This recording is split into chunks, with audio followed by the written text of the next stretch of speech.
कामेशमिच्छचारविर्मणि सिक्खापदं समादयामि कामेषुमिच्छचरविर्मणि सिक्खापदं समादयामि। वैशाली गणराज्य का शासन व्यवस्था जो बुद्ध ने फर्स्ट इलेक्टोरल सिस्टम यानी जो पहला चुनाव आयुक्त कहें, जो इलेक्शन कमीशन है या जो इलेक्शन का प्रोसेस है, चुनाव का मतदान का प्रोसेस है, वो आरंभ किया, उसका आदेश दिया। वैशाली का गणराज्य बहुमत से जो आदेश पारित होगा वो सर्वोपरि सर्वजन हिताय सर्वजन सुखाय, यानी कि जो जितने भी लोग हैं वो सभी सुखी रहेंगे अगर बहुजन पे आधारित निर्णय होगा तो। इस बहुजन मत को या जो बहुजन से जीतेगा, उस समय बहुजन शब्द या बहुमत नहीं बोलते थे। बहुमत बाद में नाम पड़ा, बहु माने बहुत ज्यादा है। उस समय इसका एक नाम पड़ा यदभूमसिक। यदभूमसिक जो नाम पड़ा इसका, यानी कि चुनाव, अगर आप या बहुमत से निर्णय या बहुमत से काम करना, कम करना, बहुमत से काम को मानना, इसको यदभूमसिक बोला करते थे। ये एक मिक्स शब्द है, संस्कारित और पाली का शब्द है। जो ये शब्द बना हुआ है वो यद से बना हुआ है। यद का मतलब है जब, भूरी माने होता है बहुमत या विपुल यानी बहुत ज्यादा संख्या में, और यश माने होता है प्रयत्न करना या प्रसिद्धि पाना। सिख माने होता है इस प्रकार से, यानी कि यद, भूरी, यसिक से ये चार शब्दों से मिलके ये शब्द बना है इस प्रक्रिया का नाम। और संस्कारित भाषा में उसको यद भूयसिक बोलते हैं, यद भूयसिक। बाद में इसको पूरे चुनाव प्रक्रिया को यद भूमसिक बोला गया। ये प्रक्रिया बहुत इजी और बहुत बढ़िया प्रक्रिया थी, अब तक की सबसे बेहतरीन, क्योंकि ये आरंभ की गई थी। इसमें सारा का सारा जो सिस्टम बनाया, जैसे सारे भिक्खु मिलके कोई चुनाव करते थे, कोई समस्या आई तो भगवान बुद्ध कभी भी आदेश पारित नहीं करते थे। भगवान बुद्ध ने कभी भी किसी के ऊपर भी अपना आदेश नहीं थोपा। वो जो भी भिक्खु संघ में कोई निर्णय आता था तो उसको संघ से ही कराते थे, बहुमत से कराते थे। कैसे कराते थे? एक भिक्खु चुना जाता था जिसके 5 गुण होते थे। वो भिक्खु इलेक्शन कमीशन होता था। 5 गुण इस प्रकार होते थे कि वो अपनी मर्जी के रास्ते में, अपनी इच्छा के रास्ते में ना आए, पहला गुण था। यानी कि उसका कोई अपना डिसीजन ना हो, ना वो इधर पक्ष में, इधर वाला जो पक्ष है उसमें झुके, ना उधर वाला पक्ष है उसमें झुके, यानी दोनों बातों से वो न्यूट्रल रहे। सबसे पहला तो उसका गुण ये था, वो न्यूट्रल होना चाहिए। दूसरा उसका गुण था कि उसके अंदर कोई द्वेष नहीं होना चाहिए, कोई घृणा नहीं होनी चाहिए, कोई किसी से दुश्मनी नहीं होनी चाहिए। तीसरा था कि उसको किसी से राग भी नहीं होना चाहिए, यानी कि प्यार भी नहीं होना चाहिए, ना इस पक्ष से ना उस पक्ष से। तीसरा था कि उसके अंदर मोह मूर्ता नहीं होनी चाहिए, कोई उसके अंदर ऐसा नहीं होना चाहिए कि कभी वो इधर झुके, कभी वो इधर झुके, कभी उसका मन इधर जाए या कभी मन उसका उधर जाए। उसका मन बिल्कुल स्थिर होना चाहिए। चौथा उसका गुण था कि वो भय से रहित होना चाहिए, अभय होना चाहिए, यानी उसको इस बात की चिंता नहीं होनी चाहिए कि इस पक्ष के लोग क्या कहेंगे, उस पक्ष के लोग क्या कहेंगे, या बाद में मेरा क्या होगा। पांचवा है कि वो पहले से पकड़े हुए रास्ते पर ना आए, यानी कि अगर उसने पहले से ही कोई तय किया हुआ है तो उस रास्ते पर ना चले। हर तरह से न्यूट्रल होना चाहिए। 5 गुण उसको इस प्रकार बताए जाते हैं। जब वो भिक्खु इलेक्शन कमीशन यानी कि चुनाव कराने के लिए, यानी कि यदभूमसिक प्रक्रिया कराने के लिए वो तैयार हो जाता था, फिर वो 2 तरह की सलाका लेता था। सलाका क्या होती थी? इसको बोलते हैं बैलेट पेपर, यानी कि चुनाव का मतपत्र। बैलेट पेपर उस समय लकड़ी से चुने जाते थे। 2 तरह की लकड़ियां इकट्ठी की जाती थी, एक अलग रंग की, एक अलग रंग की। जैसे बांस हुआ, बांस की छोटी छोटी तिल्लियां बनाई जाती थी, एक हरे रंग की और एक पके हुए बांस की पीले रंग की। या कोई पेड़ की और लकड़ी है, या 2 तरह के फूल लिए जा सकते हैं, या 2 तरह की कोई भी चीज। वो चुनाव का पत्र होता था, मत पत्र होता था, जिससे ये बताया जाता था कि ये सलाका या ये चुनाव पत्र इस प्रकार से है। फिर उसके पास छंददायक होता था। छंददायक का मतलब है वोटर। अब ये छंददायक जो शब्द है ये बड़े कमाल का पाली का शब्द है। ये बना है से, इच्छा और दान, देना, यानी कि से, इच्छा और दे। से, इच्छा, दे का मतलब है स्वयं इच्छा से देना। इसको बाद में स्वच्छंद बोला गया और स्वच्छंद से ये छंद बना और बाद में ही ये शब्द दान बना, यानी कि जो दान दिया जाता है वो स्वेच्छा से दिया जाता है। तो ये स्व इच्छा यानी से इच्छा, इच्छा और दान, अपनी इच्छा से देना। क्या देना? अपना मत देना। इसको खाली शॉर्ट फॉर्म में छंद बोला जाता है। तो जो छंद दायक है यानी कि अपना मत देने वाला है, जो वोटर है, उसके पास वो भिक्खु दोनों सलाका लेके जाता था। अब ये 3 प्रकार से सलाकाएं होती थीं। पहली होती थी गुल्लक, यानी गुल्लक आपने सुना होगा कि गुल्लक जो होती है बच्चों की, वो गुप्त पैसा इकट्ठा करती है, यानी कि उसमें चुपचाप पैसा डाला जाता है और उसमें किसी को पैसा दिखाई नहीं दिया जाता, उसको गुल्लक बोलते हैं। ये गुल्लक या गुल्लक बोला जाता है, बाद में ये गुड़क हो गया।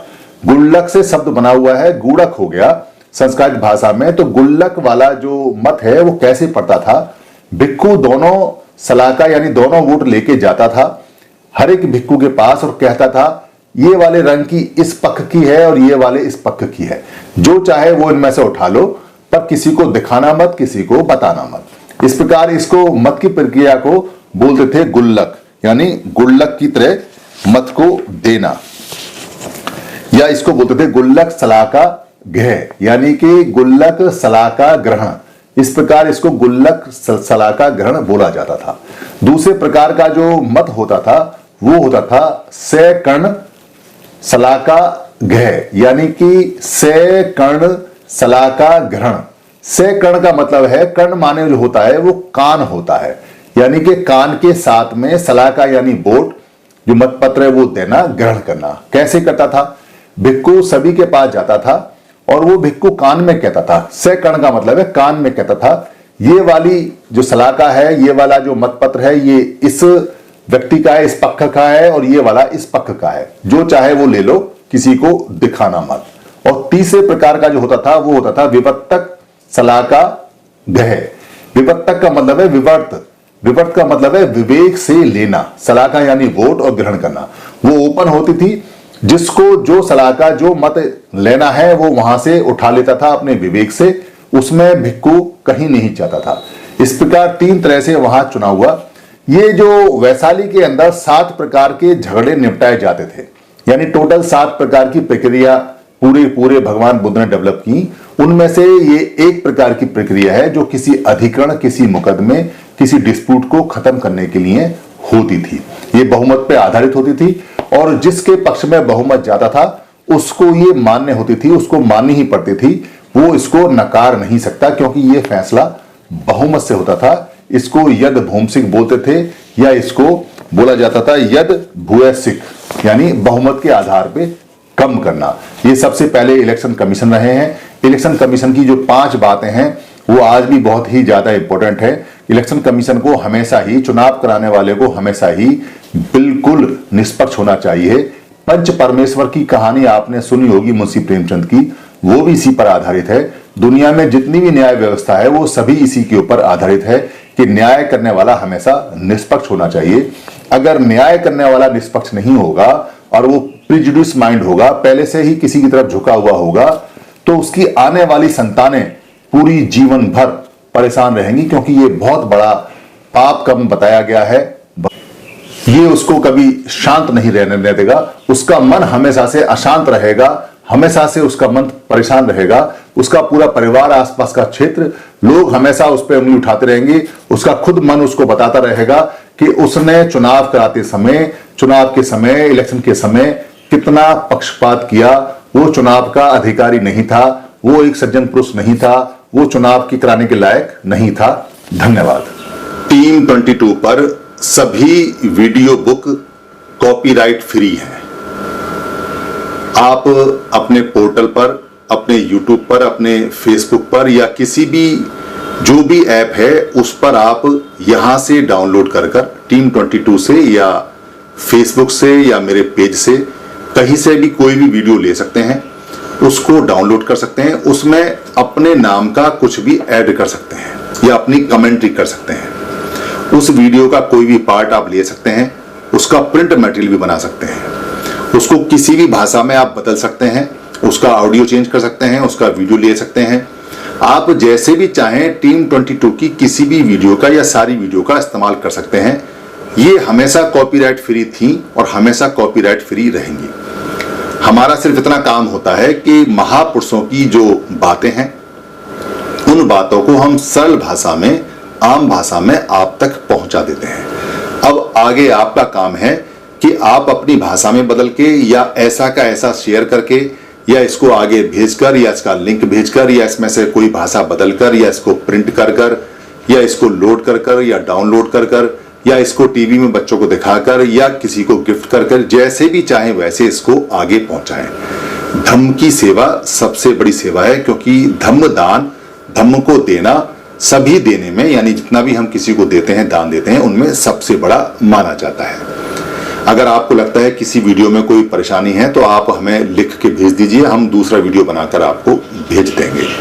आप धम्म की सेवा में सहायक बने, धम्म आपको खूब लाभ देगा, धम्म आपको लाभ देगा, आप धम्म को लाभ देंगे, ये दोनों इंटरचेंज है।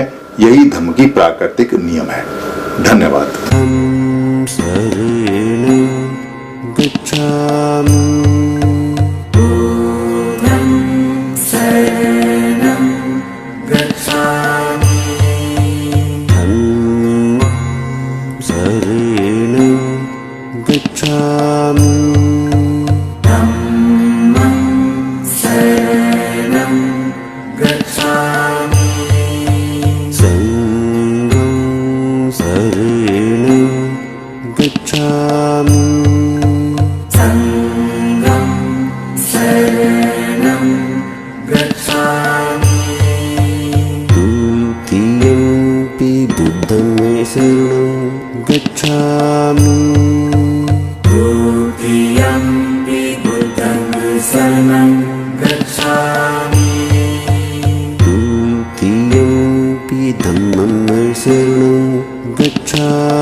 Tatiampi sangam saranam